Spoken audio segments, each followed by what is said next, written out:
Qu'est-ce que la spiritualité? Comment peut-on la définir? Est-ce une notion philosophique ou religieuse? De quelle manière peut-on la pratiquer? Quel en est l'impact dans notre vie? Quelle différence y a-t-il entre développement personnel et développement spirituel? Bonjour, Salem, je suis Keltoum Berami, l'organisatrice de ce sommet, et je suis heureuse de vous présenter cet événement d'envergure qui a pour mission sincère d'impacter les cœurs. Depuis 2 ans, je suis partie à la rencontre de chercheurs experts et je vais donc vous délivrer plusieurs mois de travail intense, exaltant, parfois stressant, mais tellement inspirant et vibrant. Si vous décidez de vous impliquer à 1000%, ces 9 prochains jours seront sans aucun doute pour vous le début d'une véritable aventure. Prendre ce temps pour vous sera à coup sûr un investissement pour appréhender un avenir plus en accord avec vous-même et vos convictions profondes. Alors, je vous souhaite bienvenue dans cette première édition de l'art de la spiritualité. Vous êtes l'initiatrice de ce sommet. Pourquoi l'art de la spiritualité? Salam alaikum, bonjour à toutes et à tous. Je suis très heureuse de vous présenter ce sommet de la spiritualité. Effectivement, je suis l'initiatrice car le thème de la spiritualité est réellement une thématique qui est très importante pour moi car elle régit toute ma vie. Depuis toujours, en réalité, je suis une personne qui me pose des questions, qui recherche des réponses existentielles, je suis une éternelle en réalité étudiante et bien évidemment, j'ai suivi un cursus scolaire allant dans ce sens en travaillant sur les sciences humaines puis la psychologie et j'étais moi-même donc en quête de recherche de qui je suis et tout naturellement, j'ai continué à travailler sur cette thématique-là en développant et en faisant des formations sur le coaching, sur la thérapie de l'âme. Et par ce biais-là, en fait, j'ai découvert énormément d'ouvrages, énormément d'auteurs qui sont différents de ce que l'on nous enseigne au niveau académique. Et j'ai été très attirée par des grands savants et des grands maîtres soufis comme Ibn Arabi, Ibn Qayyim, Al-Ghazali, Abdelkader Jilani. Voilà, donc c'est vraiment une époque qui m'a ouverte à la spiritualité et qui m'a permis de développer ma méthodologie au niveau du travail parce que en fait je cherchais comment en fait allier nos convictions en tant que musulmane et puis l'approche scientifique de la théorie de l'âme. Alors c'est vrai que toutes les méthodologies en psychologie, en coaching, toutes les médecines alternatives, elles permettent en fait d'aider à faire grandir un individu, à améliorer et à développer son potentiel, ses compétences, ses talents. Bien évidemment, plus notre vie est riche en expériences et mieux la personnalité est capable de s'intégrer dans son milieu, que ce soit familial, social, professionnel. Plus on devient intelligent et plus on rencontre de gens, plus on acquiert des connaissances, plus on devient fort, riche, épanoui et plus on est apte à vivre harmonieusement. C'est là le domaine d'intervention en fait du développement personnel qui propose aux personnes qui ont un mal de vivre de pouvoir retrouver un peu de paix, de joie, de prospérité. Pourtant, de quelque nature qu'elle soit, en fait, l'éducation et le développement personnel en fait partie. Elle ne peut pas rapprocher en fait la personne de son essence même, de son être. C'est vrai que tout ce que la personnalité a acquis de positive, elle va devenir une nourriture pour l'essence de la personne, à une condition que cet homme ou cette femme, en fait, elle s'engage dans un chemin spirituel qui soit capable de lui enseigner comment dévoiler son être véritablement derrière, en fait, le masque de la personnalité. Donc, en 2007, quand je décide d'ouvrir mon cabinet, je développe au fur et à mesure mes propres théories sur la thérapie de l'âme, sur la guérison, avec bien évidemment les fondamentaux psychologiques et qui sont liés à la spiritualité de l'islam. J'ai suivi vraiment que mes convictions personnelles, qu'une personne, elle n'est pas qu'une intelligence physique, mentale ou émotionnelle, mais elle est avant tout une intelligence spirituelle. C'est-à-dire, en fait, quel est le sacré qui est en nous? En fait, le terme de sacré est vraiment un mot qui est fort parce que on se rend compte que réellement, la façon dont on s'occupe de soi, dont on se donne de l'importance, de la façon dont on s'aime, va en découler toute notre vie finalement. Et c'est vrai qu'il y a plusieurs chemins spirituels pour se connaître et à chaque époque, chaque culture, il y a des croyances pour y accéder. Aujourd'hui, on a beaucoup ce qu'on appelle le New Age. En réalité, la spiritualité, elle est universelle et le point commun, en fait, du chemin vers le sacré, c'est vraiment cette connexion avec soi-même, avec l'univers. Et pour ceux qui sont croyants, cette connexion aussi, elle se fait avec avec le divin, avec Dieu. Dans ma pratique, c'est vrai que je constate beaucoup de souffrances et de blessures que peuvent rencontrer des gens, et aussi les transformations de la société et certains principes, certaines valeurs qui se perdent au détriment d'une désirabilité sociale, et notre volonté est réellement mise à l'épreuve. C'est pour cela que j'ai voulu rencontrer des chercheurs dans leur domaine qui sont dans la spiritualité pour échanger avec eux sur la façon dont ils vivent la spiritualité. De là est né le sommet de la spiritualité. Comment se construire une personnalité? Une personnalité, euh, en fait, il faut revenir à la genèse, c'est-à-dire que une personnalité veut dire masque en latin. Dès la naissance, l'être humain dispose de son corps physique, d'un psychisme, d'un esprit. Et qu'est-ce qui se passe ensuite? En fait, l'enfant, il reçoit une éducation qui est d'abord familiale, puis scolaire, puis civique, philosophique, sociale et parfois religieuse. Et cette éducation lui transmet en fait un savoir, un savoir-faire, et elle aussi, elle lui impose des règles finalement, des lois, des principes auxquels l'enfant va devoir se conformer pour continuer à appartenir à un groupe. Au fil des années, cet enfant, en fait, va faire des expériences heureuses ou malheureuses et il subit la plupart du temps inconsciemment de nombreuses influences, bonnes ou mauvaises, qui le conditionnent à vivre plus ou moins harmonieusement dans le milieu qui est le sien. Il l'intériorise en les faisant siennes ou en les rejetant aussi. Et ces règles, en fait, qui lui ont été inculquées. Nous sommes tous le produit, en fait, de ce que le monde extérieur a mis en nous. Et tout cela, c'est notre personnalité. Du coup, la personnalité, on voit bien que c'est un masque parce que c'est pas forcément nous. Elle n'est pas cet esprit qui a bien du mal à se manifester derrière, en fait, les voiles, les couches, les artifices. Aussi, il faut bien prendre en compte le fait que notre personnalité, notre identité plutôt, elle est construite bien avant notre naissance, puisque si on ne s'arrête pas à la théorie psychologique et qu'on va un peu plus loin au niveau de la religion, par exemple, eh bien, on sait que nous avons un destin et que nous avons déjà notre histoire qui est écrite. C'est ce que l'on va appeler un des piliers de la foi, qui est de justement connaître son destin et de l'accepter s'il est bon ou mauvais. Donc, avant la naissance, nous avons déjà, en fait, nous ne sommes pas nous ne sommes pas vierges, nous avons déjà des éléments en nous qui disent comment on va vivre, quand est-ce qu'on va mourir.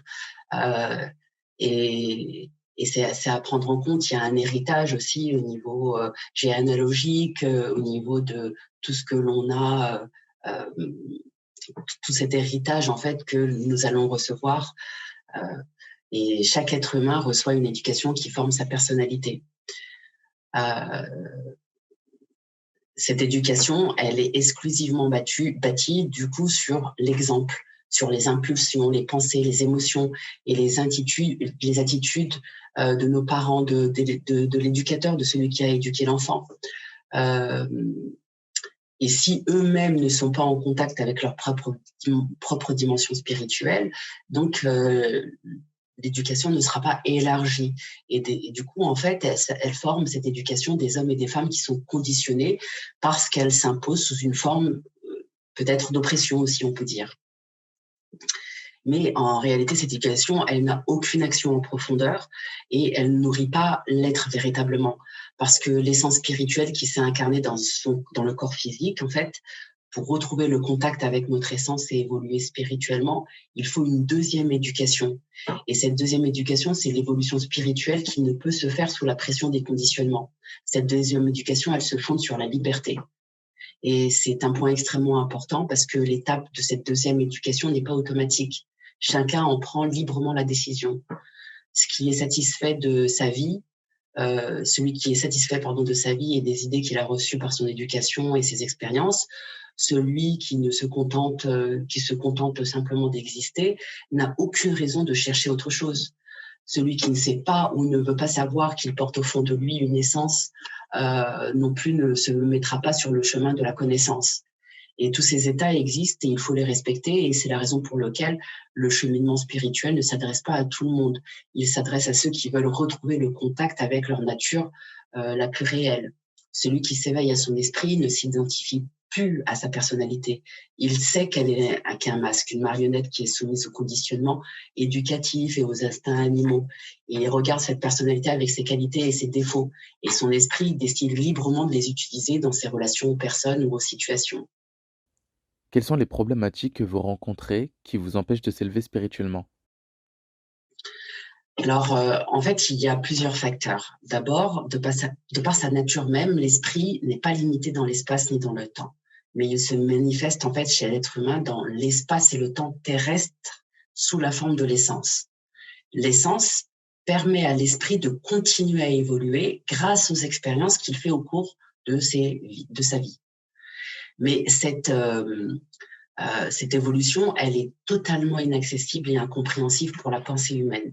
C'est la raison pour laquelle celui qui cherche à comprendre l'univers avec sa pensée seulement n'en finiront pas de chercher et ne trouveront jamais.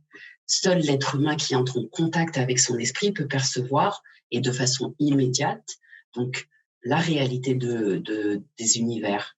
Cette connaissance, elle est absolue, mais il est impossible de transmettre cette réalité sans limite à des cerveaux qui sont limités juste avec l'outil de la pensée. L'essence, elle est porteuse de la mémoire des différentes vies. Cela signifie aussi qu'elle porte les conséquences de tout ce qui est passé au cours de ses vies et elle connaît les conditions nécessaires à la réalisation de son destin au cours d'une nouvelle vie terrestre. La nature de l'essence, elle est la même que celle de l'esprit. Elle en a les qualités aussi. Qu'est-ce que c'est ? C'est l'amour, la compassion, la joie, la sérénité.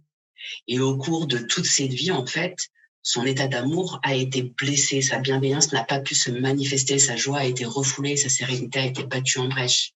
L'essence, elle porte ses blessures et au cours de cette vie, elle va essayer de les réparer. La personnalité qui s'est progressivement construite sur les expériences et les traumatismes de l'enfant, en fait, elle n'est pas unifiée. La personne croit être une individualité unique alors qu'elle est multiple. Déjà, il est tiraillé entre ses pulsions de son corps physique, besoin de parler, manger, bouger, les besoins sexuels, et son psychisme qui est le désir de gagner de l'argent, d'avoir une grosse voiture, de plaire, de séduire, de s'acheter une énième paire de chaussures, de partir en week-end ou de faire, des bons repas. Et son esprit, il est tiraillé entre ce qu'il veut et ce qu'il fait, ce qu'il pense et ce qu'il ressent. Et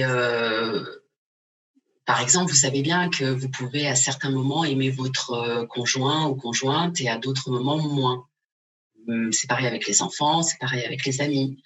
Vous savez aussi que vous pouvez vous mettre en colère et vous comporter de façon brutale avec votre enfant, alors que vous ressentez beaucoup d'amour pour lui. Vous savez que vous pouvez aussi décider de perdre du poids et pourtant vous n'y arrivez pas, à arrêter de grignoter toute la journée, que vous voulez être civilisé et pourtant vous arrivez pas devant un chauffard de sortir des insultes. Bon, bref, il y a plein d'exemples comme ça qui font que on a des pulsions qui vont être différentes de ce que l'on voudrait réellement dire ou faire. Et toutes ces contradictions entre ce que vous voulez et ce que vous faites, ce que vous pensez et ce que vous ressentez, sont liées à notre multiplicité, notre division intérieure. On est sans cesse tiraillé entre de multiples fragments de notre personnalité. Et ce sont ces fragments qu'on appelle les petits moi. Vous savez, c'est celles qui se parlent à l'intérieur de soi. Certains sont positifs, ils sont des atouts et ils ne vous posent aucun problème. Le petit moi qui est enthousiaste, qui est généreux, qui est attentionné. Et par contre, il y en a énormément qui sont aussi négatifs. Celui qui doute de lui, celui qui se pense pas digne, celui qui est le petit moi colérique, le petit moi jaloux, le petit moi avare. Il y en a tellement. Et ce sont des sources de difficultés dans notre vie relationnelle et intérieure. D'autres encore sont tellement enfouis en fait sous des voiles de nos illusions qu'on les a vraiment refoulés au fin fond de notre inconscient. Et l'évolution spirituelle passe nécessairement par la découverte en fait de celui ou de celle que je suis réellement, ce qui signifie voir la réalité de ma fragmentation, de mes petits moi qui sont multiples, qui essayent de s'imposer à qui je suis réellement et qui se succèdent constamment en moi en essayant de me faire croire qu'ils sont ce que je suis. Beaucoup de gens, par exemple, disent je suis quelqu'un de malade, je suis une personne qui n'est pas digne, je ne le mérite pas. Seul celui qui en fait va réussir à arriver à être en contact avec son essence peut avancer sur le chemin de cette aventure véritable qu'est la spiritualité, en ne se définissant pas par qui nous sommes en fait, ce que l'on pense. Et pour commencer à exister à partir de notre essence et de notre esprit, il faut d'abord arrêter de réagir à partir de notre personnalité. C'est la seule façon de le faire. C'est d'observer comment, en fait, nous fonctionnons. Nos réactions habituelles, nos attitudes mécaniques et nos automatismes, ce sont nos habitudes. L'observation est la base et le début du chemin intérieur. Observez-vous votre façon habituelle de penser, d'avoir des émotions, vos réactions. Observez vos paroles, vos attitudes. Quand vous apprenez à connaître celui pour qui vous vous prenez ou que vous semblez être grâce à votre observation directe de votre façon de bouger, de parler, de réagir aux situations ou aux autres, vous savez que vous n'êtes pas votre personnalité. Votre personnalité, elle s'est construite autour de votre essence après votre naissance et vous devez la reconnaître, mais elle n'est pas vous. Donc c'est vraiment la prise de conscience de toutes nos réactions, nos postures, notre état d'esprit qui va nous permettre de réellement évoluer. Il y a un autre facteur aussi qui impacte cette liberté de penser par soi-même et d'utiliser son libre arbitre. Ce sont tous les courants idéologiques et philosophiques et politiques qui ont traversé les siècles.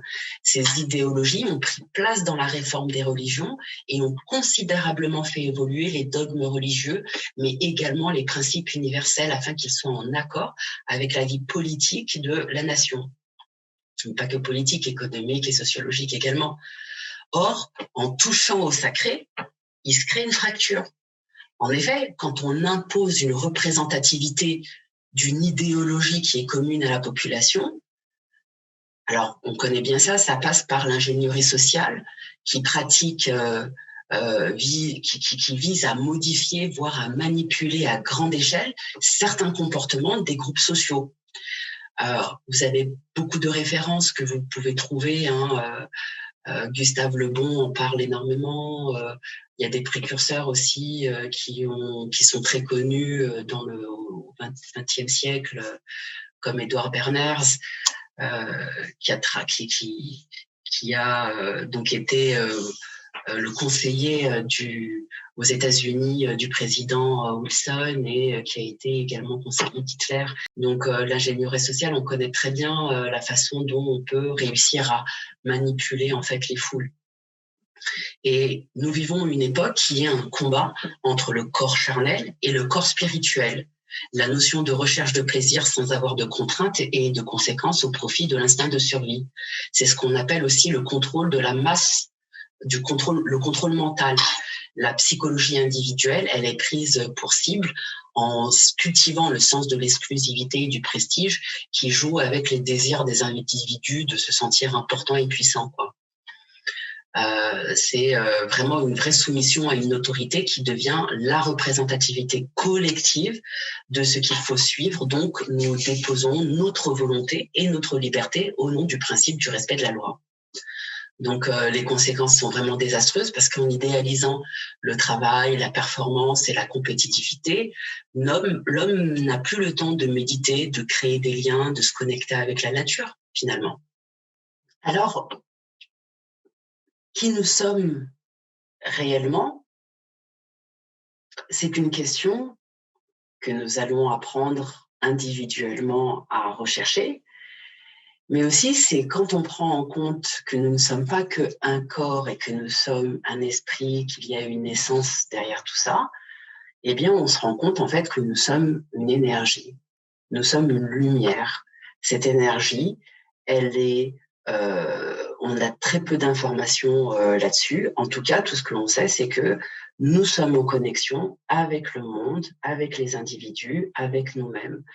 Regardez, quand vous entendez bien avec une personne, vous dites « Ah, je la ressens bien, je sens ses énergies ».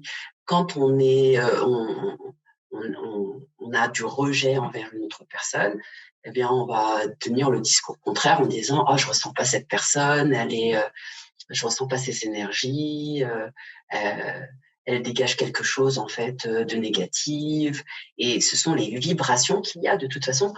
Aujourd'hui, la science, elle appuie tellement en fait cette idée que nous sommes énergie qu'il n'y a aucun doute là-dessus. Énormément d'expériences ont été faites. Et puis, si donc on continue au niveau religieux, eh bien on sait que le corps, au moment de la mort, le corps meurt, mais notre essence même continue à vivre, puisqu'il y a encore une suite après la vie terrestre. Alors, cette énergie, ces vibrations que l'on va ressentir, si on y fait abstraction et qu'on ne cherche pas à soigner ses blessures, à guérir de ses souffrances, à vivre ses émotions, eh bien, nous serons dans l'incapacité, en réalité, d'aimer vraiment sa personne, sa nature humaine, qui nous sommes. Et on nous enseigne à l'école, en fait, que c'est le cerveau qui prédomine, qui est le siège et le centre de la personne, qui doit être dans le raisonnement, dans l'intellectualisation. Or, c'est complètement faux. C'est le cœur qui est le siège de l'intelligence, le siège de l'amour, et il y a obligatoirement une connexion qui doit se faire entre le cœur et le cerveau. On ne peut pas dire uniquement ou l'un ou l'autre. Et le cœur, c'est ce qui va permettre de développer et de mettre en évidence notre intuition et également de prendre conscience de notre ego qui est vraiment celui qui, en règle générale, dirige notre vie. Et on pense que c'est nous. Mais moins le cœur est ouvert et plus l'ego prend possession en réalité de notre volonté par rapport à tout ce que je vous ai expliqué précédemment concernant la création de la personnalité. Donc, pour pouvoir en fait rouvrir son cœur, il faut effectivement pouvoir retrouver ou trouver cette admiration déjà pour nous-mêmes, pour les autres, pour la vie, pour la nature, aimer d'être dans ce contact en fait d'égalité avoir la liberté de pouvoir penser, ne pas laisser la place à la compétition, aux reproches, à vouloir compter les points à chaque fois quand on veut toujours dans cette idéologie de compétitivité. Donc, on essaye de comprendre ce que l'on perçoit comme négatif, de changer notre interprétation pour y trouver un sens positif au lieu de prêter tout de suite de mauvaises intentions à l'autre. Souvent, il s'agit de malentendus, de réflexes d'autodéfense, de maladresse, de souffrance, d'essayer de voir ce qui a pu blesser la personne et d'appuyer sur ses plaies émotionnelles. C'est vrai que attendre de l'autre d'avoir quelque part, on attend que l'autre nous aime plus que nous-mêmes nous pouvons nous aimer. C'est une erreur terrible parce que personne ne pourra réellement nous aimer plus que nous on s'aime. Et si on ne prend pas conscience de ça, on va tout le temps être attentif et en attente que l'autre nous apporte ce que l'on a besoin pour pouvoir combler nos manquements, combler nos souffrances, et chacun a une intention. Donc, ce que l'on peut prêter comme intention de négatif à l'autre n'est que le reflet de nos propres peurs. Comment on peut connaître vraiment l'intention de chacun? C'est pour ça que, en tant qu'être, nous avons toujours ce côté de prendre pour argent comptant ce que nos sens et notre perception nous dirigent. Or, ce n'est qu'illusion, étant donné que ce sont, comme nous l'avons vu, tout un tas de mécanismes de conditionnement qui forment notre personnalité. Donc, chacun a son histoire et personne n'est insensible. Il ne faut pas non plus tomber aussi dans prendre totalement sa responsabilité, mais c'est vrai que pour pouvoir ouvrir son cœur et travailler son ego et son intuition, il faut savoir aussi prendre ses responsabilités. Et il y en a toujours, peu importe en réalité qui est le plus fautif ou pas dans un conflit. Ce qui est le plus important, c'est de comprendre en fait ces erreurs pour pouvoir ne plus les reproduire. Donc, au lieu de compter les points ou vouloir absolument avoir raison, il est beaucoup plus judicieux d'essayer d'essayer de se victimiser finalement. Il est bien plus constructif en fait de chercher ses propres torts, d'accepter d'avoir aussi fait souffrir l'autre, aussi de reconnaître ses responsabilités. En outre, l'autre est en fait un miroir et la plupart du temps fait exactement ce qu'on lui reproche d'une autre façon en vérité. Donc, tourner ce qu'il fait de négatif en positif de façon à trouver en fait des bénéfices secondaires, de voir en quoi cela peut être en réalité une bonne chose. Par exemple, s'intéresser à la personne, poser des questions, aller rechercher et valider en fait ce que l'on peut penser. Parce que dans la construction ensuite, c'est que notre perception, ce sont des idées qui vont donc se transformer en sentiments, en sensations, puis en émotions, puis en comportement, et donc en état d'esprit. Voilà. Donc, on n'est pas obligé de tout accepter ou à se forcer, mais en tout cas de vouloir en fait d'être le plus juste possible en fait. Comment développer son intuition pour ouvrir son cœur et diminuer son ego? Alors, pour ouvrir son cœur, pour travailler son intuition et travailler son ego, c'est très simple. En réalité, nous sommes des êtres d'amour. Nous sommes des êtres, en fait, des lumières divines d'amour. Dieu nous a créés uniquement pour qu'on l'adore. Et ce qui est magnifique, parce que savoir, en fait, que c'est une notion d'amour, d'adoration, eh bien, ça nous permet de simplement être rassurés, d'être heureux, de se dire que nous sommes créés, que nous avons tous les outils à l'intérieur de nous pour pouvoir développer cet amour, pour pouvoir aimer, pour être aimé, pour recevoir de l'amour. Et l'amour, c'est quelque chose en fait de magique qui ouvre toutes les portes. C'est le plus grand secret qui peut être développé et qui doit être développé. Or, on se rend compte que plus on avance dans la vie et plus on nous impose en fait des normes de comme je l'ai dit tout à l'heure, de performance, de concurrence, euh, d'être les meilleurs. Donc la fraternité, le soutien, tout ce qui concerne les liens de parenté, tout ce qui concerne les liens relationnels, l'intelligence émotionnelle, tout ça, ce sont des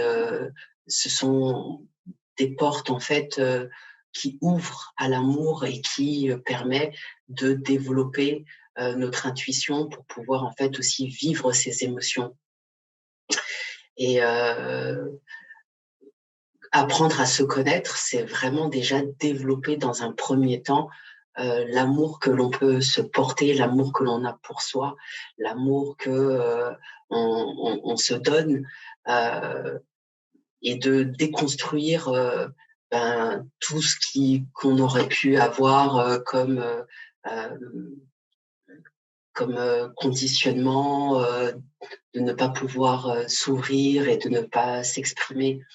C'est un des plus beaux miracles, en fait, l'amour inconditionnel. C'est un amour qui est fort, qui est puissant et qui lie les gens, qui lie les personnes, qui nous lie à la nature, à la connexion avec le divin.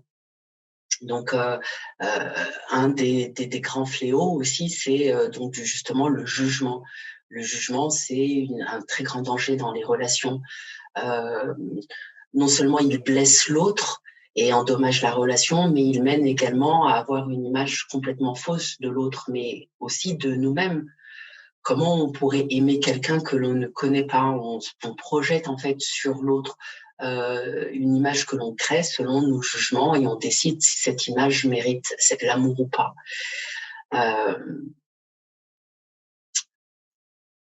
Le jugement a un effet aussi dévastateur sur la personne qui juge parce qu'elle a pour conséquence de fermer notre cœur. Et quand le cœur est fermé, c'est pas possible d'aimer en fait finalement. Et on se donne pas l'autorisation. C'est pour ça que l'on dit que nous sommes les propres obstacles à notre bonheur, à l'amour. Lorsqu'on est incapable d'aimer, on est incapable de s'aimer soi-même, d'aimer nos amis, notre famille, notre conjoint, nos enfants. On se ferme et on s'éteint peu à peu en se blessant, en blessant les autres, souvent paradoxalement par peur d'être blessé. Et cela développe beaucoup d'amertume, cela développe de la jalousie, du narcissisme, de la manipulation. Donc, si on ferme tout doucement la porte, on admire de moins en moins, on juge de plus en plus, et un jour on cesse totalement d'aimer, et notre vie elle perd de sa saveur. La lumière qui est en nous elle disparaît, l'anxiété, le mal-être s'installe, et on recherche l'intensité, on cherche la passion, la distraction et les compensations par tous les moyens sans trouver la paix de l'esprit ni du cœur. Le cœur a besoin vraiment d'aimer, il a besoin d'admirer, il a besoin, sa nature est de s'ouvrir. Lorsqu'il se sent limité et renfermé, il souffre terriblement et se débat. Alors, il faut rendre la liberté et le laisser être dans l'expansion, laisser admirer, ouvrir son cœur, laisser nos peurs de côté et trouver des raisons d'avoir de l'admiration.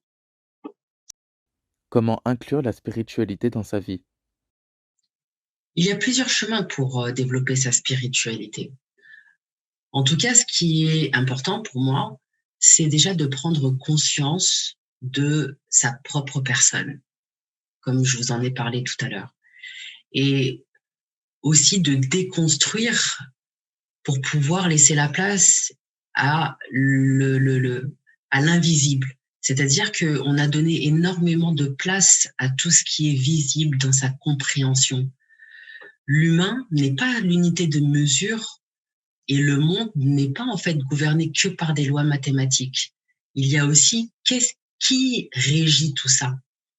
Donc il y a ce que nous matérialisons et ce qui est de l'ordre de l'être, et il y a ce qui est le non-être, donc l'invisible, qui régit ce que l'on voit, ce que l'on pense, le monde, la vie, le gouvernement, les politiques. Ce sont des questions en fait qui sont importantes. Donc déconstruire pour mieux reconstruire et laisser la place en fait à l'inconnu, laisser la place à l'invisible, c'est-à-dire d'être à l'écoute en fait de ce qui nous entoure. Et puis l'homme est une personne, est un individu qui est impatient, qui veut vraiment, on veut tout de suite. Et puis on nous enseigne les choses à les avoir rapidement, que c'est tout à fait possible. Il y a quelque chose qui nous plaît pas, hop, on la jette, on achète autre chose, on remplace, sans problème, sans plus se poser de questions, sans état d'âme. Et finalement, en fait, eh bien, on est souvent sorti de la spiritualité parce que nous ne vivons plus le moment présent. On ne sait plus lâcher prise sur la vie, sur ce que l'on souhaite. On veut tout de suite. Il y a qu'à voir aussi avec les réseaux sociaux. Est-ce que j'ai eu des likes? Est-ce que on se filme, on se montre? Voilà, c'est assez déroutant d'avoir ce côté en fait où le temps est la notion fondamentale dans ce que l'on désire. C'est pour ça qu'on vit plus le moment présent, parce que on veut les choses tout de suite, donc on ne laisse pas le temps faire les choses.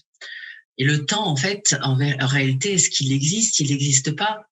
Si par exemple vous filmez une voiture qui est sur la route et qui roule normalement, vous filmez cette voiture et puis vous la revisionnez et vous accélérez le film tellement de fois jusqu'à l'infini, jusqu'à ce que la voiture elle disparaît. Qu'est-ce qui se passe?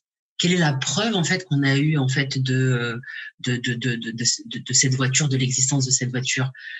On n'en a plus puisqu'on a accéléré les choses. Donc le temps nous donne une légitimité à son existence et seule la vraie unité de mesure, elle est temporelle, parce que le temps apporte la preuve de l'existence de la matière. Sans le temps, nous n'existons pas. C'est pour ça que c'est important de laisser le temps faire les choses.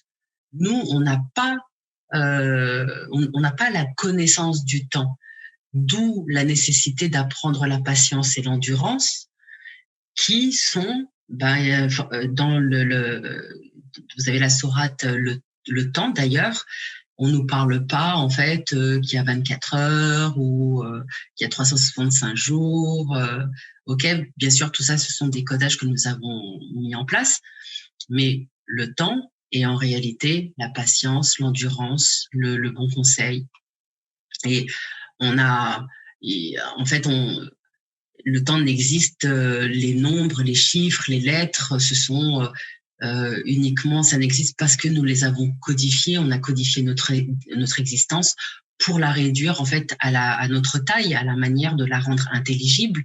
Et nous avons créé une échelle de façon à pouvoir oublier le caractère qui est incommensurable de l'échelle de l'univers réellement. Donc c'est important de méditer et de réfléchir sur la notion de jour, de nuit, sur la vie, sur la nature, sur l'arbre. Donc voilà, c'est ce qui nous permet de plus prendre conscience de cette spiritualité. On n'est pas tout seul, on est tous liés les uns avec les autres. Pouvez-vous nous donner des clés concrètes pour développer de bonnes vibrations? Donc, quand on a compris que nous sommes des vibrations, donc une énergie, on comprend que ce que l'on va dégager, c'est ce que nous allons aussi recevoir. Donc, pour recevoir des bonnes énergies, pour se sentir bien, pour être en harmonie, pour être en équilibre, eh bien, nous devons dégager des fréquences vibratoires qui sont positifs. C'est pour ça qu'on appelle le fait d'avoir un état d'esprit positif parce que nous allons transformer tous nos traits, nos attitudes, nos comportements, notre langage, toute notre fréquence en réalité qui va amener une positivité autour de nous et qui va forcément attirer la même chose. Chaque vibration équivaut à un sentiment. Et dans le monde vibrationnel, il y a deux espèces de vibrations, les positives et les négatives. Tout sentiment, en fait, nous fait émettre une vibration qui peut être donc positive ou négative. La première vibration que l'on va émettre, c'est les pensées. Donc, les pensées émettent des fréquences vers l'univers et cette fréquence retourne vers nous, vers l'origine. Dans ce cas, si on a des pensées négatives, de découragement, de tristesse, de colère, de peur, tout ça, ça revient vers nous. C'est pour ça qu'il est important qu'on prend soin de la qualité de nos pensées et qu'on apprend à cultiver des pensées plus positives. Ensuite, il y a la compagnie. Les personnes autour de nous influencent directement notre fréquence vibratoire. Si on est entouré de personnes joyeuses, positives, déterminées, on va entrer également dans cette vibration. Maintenant, si vous vous entourez de personnes qui se plaignent tout le temps, qui sont médisantes, qui sont pessimistes, alors prudence justement parce qu'elles peuvent diminuer votre fréquence et par conséquent vous empêcher d'exploiter la loi de l'attraction qui est en votre faveur. Alors, il y a une troisième chose aussi qui est très importante que j'ai pu voir avec une très, très grande influence, surtout sur les jeunes, c'est la musique. La musique, elle est très puissante. Si on n'écoute pas que de la musique qui parle de la mort, de la tristesse, de la trahison, de l'abandon, tout cela va interférer avec ce qu'on vibre. Parce que, en fait, on donne des informations à notre cerveau qui va attirer exactement ce qu'on lui dit qu'on lui donne comme information. Donc, c'est extrêmement important de faire attention à ce que l'on écoute, surtout au niveau des paroles, et ça diminue notre fréquence vibratoire. Rappelez-vous, on attire vraiment ce que l'on vibre. Et par exemple, les jeunes, quand ils écoutent leur musique, qui peuvent paraître parfois positives parce qu'ils encouragent, ils donnent de l'espoir, malgré tout, ils n'entrent pas en action et ils restent toujours un peu défaitistes, comme si ça ne pouvait pas leur appartenir, que c'était un rêve. L'espoir est une source très négative en fait de vibratoire parce que si elle ne permet pas à la personne en fait de mettre en place des objectifs et d'avancer. La quatrième chose qui peut interférer, c'est les choses que l'on regarde. Quand on regarde des programmes qui traitent des malheurs, de la mort, des trahisons, des catastrophes, etc., notre cerveau, il accepte cela comme une réalité et il libère toute une chimie dans notre corps qui affecte notre fréquence vibratoire. C'est vrai que on doit faire attention aussi à toutes les paroles, les images. On est mobilisé aujourd'hui avec un intérêt très important sur le corps de la femme, en l'occurrence, en tout cas les apparences, et ça détruit ce qu'on disait du sacré. Plus rien, en fait, tout est devenu banal, plus rien n'est sacré. Même la mort n'est plus sacrée, elle est une source de peur, alors qu'elle a toute sa morale, son enseignement derrière. Et à force de regarder des publicités ou des films avec ces femmes qui sont dénudées ou bien des gros mots, ce manque de pudeur, forcément, on va donner à son esprit, à son cerveau des informations qui nous éloignent en fait de certaines valeurs, certains principes. Le cinquième élément est l'ambiance. Que ce soit à la maison ou au travail, si on passe beaucoup de temps dans un environnement qui est sale, désorganisé, cela va affecter forcément notre fréquence vibratoire. Améliorer ce qui nous entoure, organiser, nettoyer notre environnement, mais on montre qu'en fait on est apte à recevoir en fait beaucoup plus parce que on est disposé pour ça. Prendre soin de soi, de ce que l'on a déjà, est fondamental. Il y a une autre, un autre élément qui est la parole. La parole, si vous prétendez que ou que vous parlez mal des choses ou des gens, eh ben, ça affecte notre fréquence vibratoire, c'est certain. Pour maintenir une fréquence élevée, il est essentiel d'éliminer l'habitude de se plaindre, de mal parler des autres. Alors évitez les drames, la victimisation, assumez vos responsabilités pour les choix que vous faites dans votre vie. La 7e chose qui est la plus importante, qui est vraiment fondamentale, c'est d'être dans la gratitude. En réalité, nous devrions célébrer matin et soir la gratitude, la reconnaissance et ne serait-ce que cet acte d'adoration qui nous est demandé, elle doit se faire par gratitude en réalité, parce qu'elle affecte réellement et positivement notre fréquence vibratoire. C'est une habitude que nous devrions intégrer vraiment dans notre vie. Commencer par remercier pour tout, pour les bonnes choses, de ce que l'on considère même comme mauvaises, de remercier pour toutes les expériences que l'on a vécues. La gratitude, elle ouvre la porte pour que les bonnes choses arrivent positivement dans notre vie. En quoi votre pratique est-elle différente des autres méthodes? Alors, ma façon de travailler, en réalité, n'est pas si différente des autres méthodologies, puisque j'emprunte des méthodologies de la psychologie, des sciences humaines, de la pédagogie, du coaching. C'est vraiment pluridisciplinaire. Je suis une personne qui prend en compte de manière holistique vraiment toutes les sciences que l'on peut trouver, que ce soit de la sociologie, de l'anthropologie. Et forcément, ce qui différencie peut-être un peu plus, c'est que je prends en compte la notion spirituelle, donc religieuse, de la thérapie de l'âme. Avec comme support bien le Coran qui est, on le sait, un guide, une miséricorde, une lumière et une guérison pour les êtres.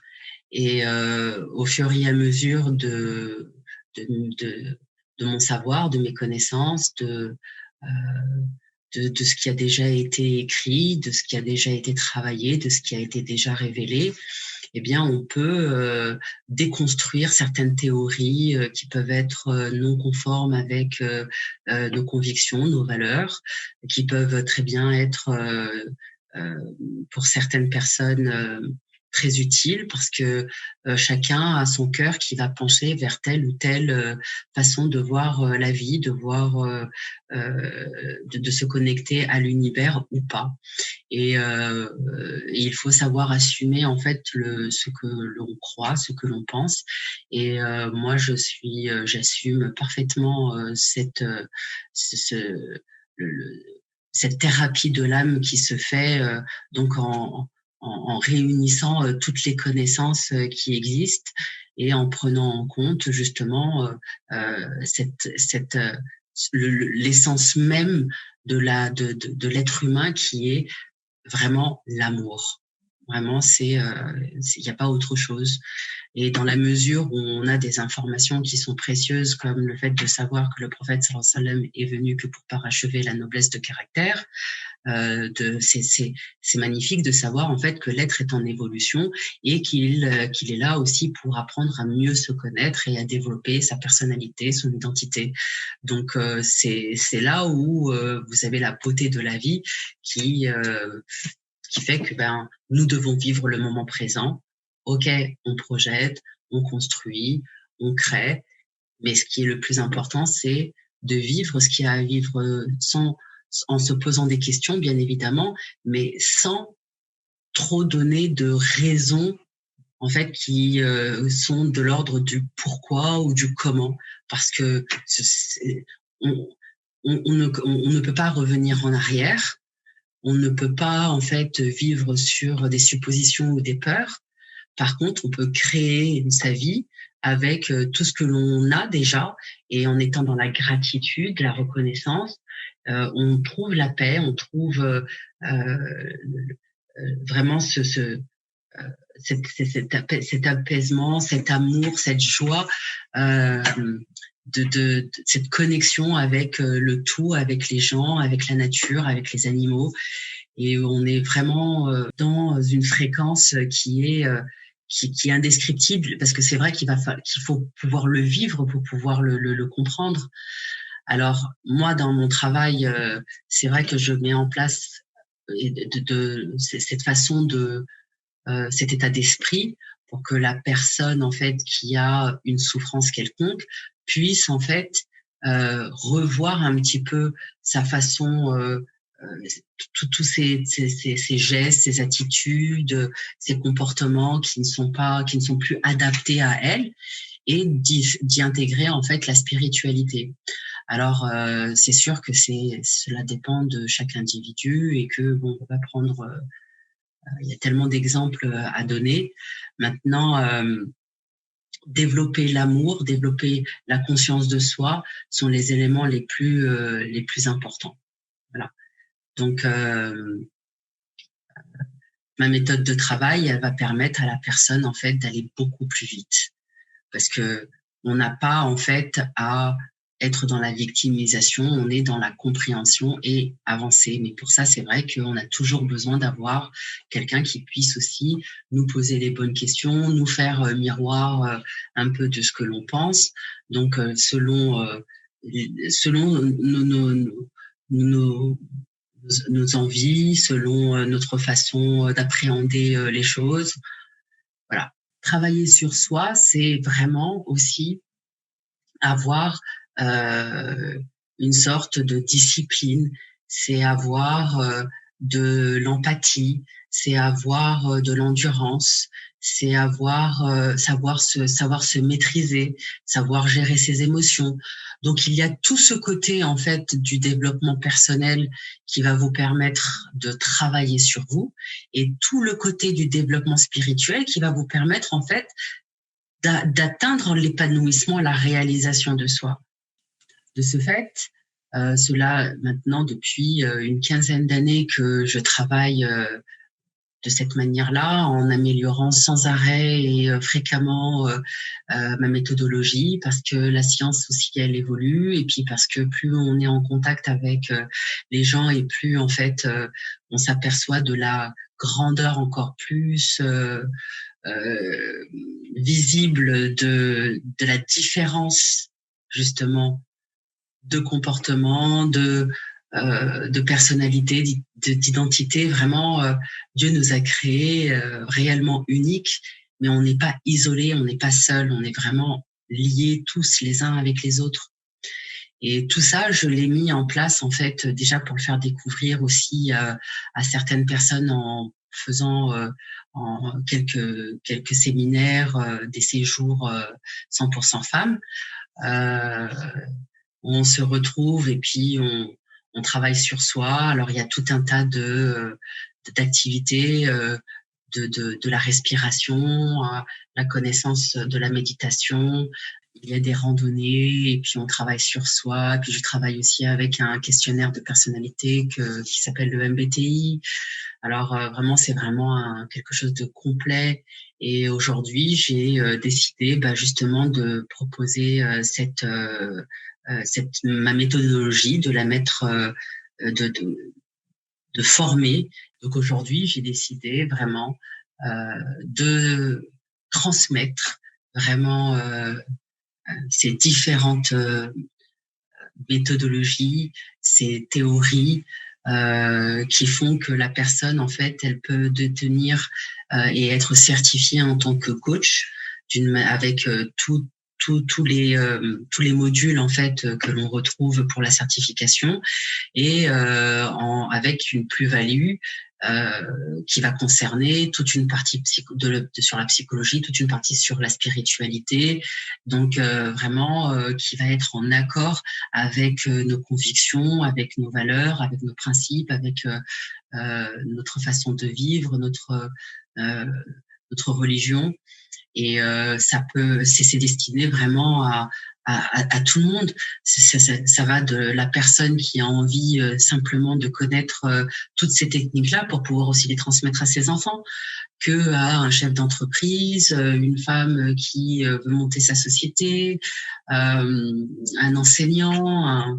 Vraiment, c'est connaître les méthodologies et avoir les techniques de coaching spirituel et psychologique, mais tout le monde devrait passer par là, en fait. Si vous voulez, aux États-Unis, en Angleterre, c'est pratiquement normal, en fait, d'avoir une formation, d'être coach, parce que c'est pas que pour les autres, c'est d'abord pour soi. Et ça permet vraiment de développer pour soi et autour de soi énormément de potentiel, de bien-être dans sa vie et professionnelle et personnelle. En quoi, pour vous, la spiritualité est-elle un art?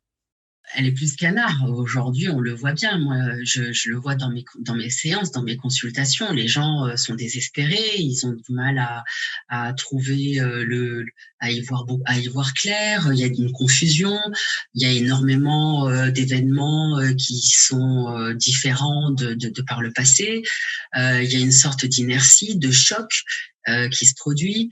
Et puis, il y a cette désirabilité sociale dont nous avons discuté tout à l'heure, qui fait que on s'éloigne de son être parce que on doit travailler pour pouvoir vivre, pour pouvoir manger, on doit trouver comment faire pour se loger, il y a tellement de problématiques. Et puis là aujourd'hui, vient se rajouter un fléau qui est grave, où beaucoup de gens ont perdu énormément de membres chers de leur famille, et puis on est dans une société qui fait développer la peur. Et la peur, c'est dramatique, on l'a vu tout à l'heure. Et pour pouvoir passer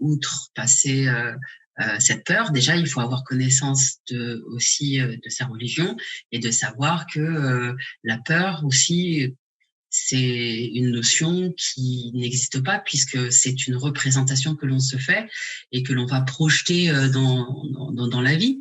Ce qui se passe aujourd'hui en réalité est un très grand bienfait parce qu'elle permet de se ressaisir et de réfléchir à sa vie, de faire le point, de se réformer et de s'adapter. C'est complètement le but de la vie qui est de vivre que la vie c'est l'évolution, c'est l'évolution de l'homme, l'évolution de la nature, et de savoir s'adapter, d'être beaucoup plus flexible et de comprendre en fait que tout ce que l'on a dans notre tête, de se dire je vais grandir, je suis telle route, telles études, je me marie, j'ai des enfants et puis je meurs tranquillement dans mon lit, ça n'existe pas en fait.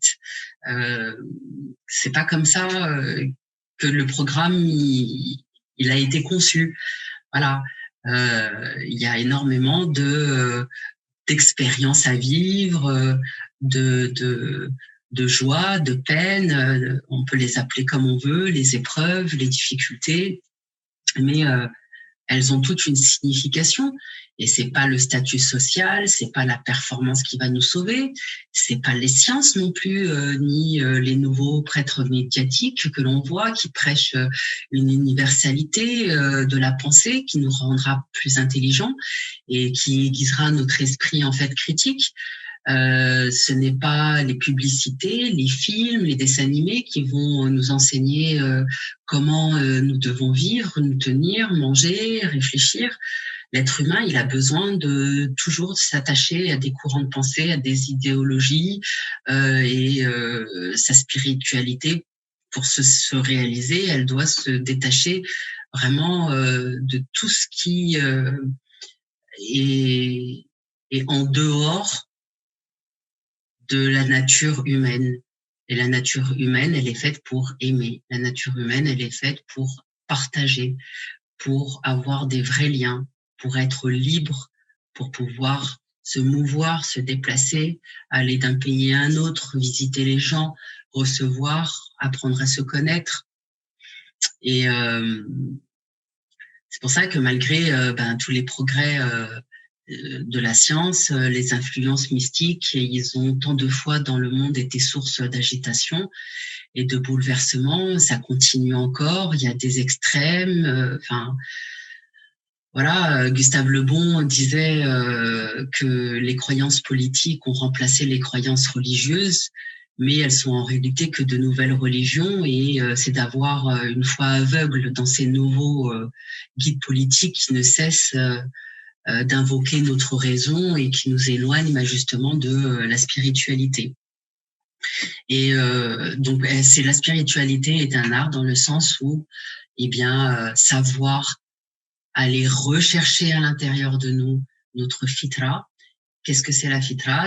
C'est le dépôt originel, c'est l'héritage en quelque sorte de notre éducation spirituelle qui a été déposée en nous. Tout le monde là, de cette conscience, de cet éveil de notre nature originelle, qui par cette voie, en fait, on peut faire part du connu et de l'inconnu de nous-mêmes. Et cette fitra qui nous inspire la bonté, la bienveillance, la compassion. Et c'est pour ça que c'est difficile aujourd'hui d'y arriver, parce que chacun vit pour se protéger. Les gens essayent de survivre même. J'ai l'impression que on est passé à un stade où les gens ne vivent plus, mais sont en survie. Et c'est terrible de voir que ces valeurs, ces principes, cette fitra qui est à l'intérieur de nous,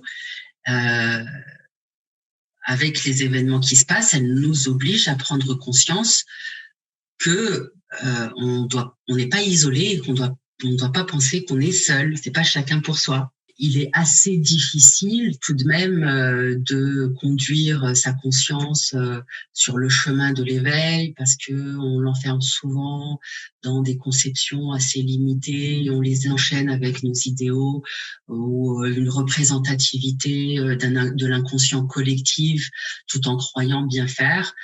Mais il faut quand même une certaine maturité d'esprit, de la bonne compagnie, des bonnes personnes aussi dans notre vie, dans notre chemin, et de la volonté pour se libérer en fait et savoir se débarrasser de tous ces endoctrinements, de ces conditionnements, et avoir une conviction forte, à vouloir avoir une quête intérieure de cet état paradisiaque qui est la fitra. Donc voilà pourquoi c'est un art, et je rejoins tous les autres intervenants qui nous ont fait une belle définition aussi de l'art de la spiritualité. Alors, merci beaucoup Younes de m'avoir interviewé et d'avoir participé, joué le jeu. Je suis très heureuse d'avoir pu réaliser ce sommet de la spiritualité, et j'espère que vous avez pu trouver de quoi alimenter et nourrir votre esprit, votre cœur. Je suis très heureuse également de vous proposer très prochainement ma formation de coach. Vous y trouverez le programme sur mon site internet et sur mes pages de réseaux sociaux, et de pouvoir partager et transmettre toutes ces années d'expérience et ces connaissances est pour moi un très grand honneur. Merci beaucoup d'avoir suivi ce sommet de la spiritualité, et faites-en partager autour de vous et laissez-nous des commentaires pour nous dire qu'est-ce que vous avez pensé de ce sommet. Merci et à très bientôt.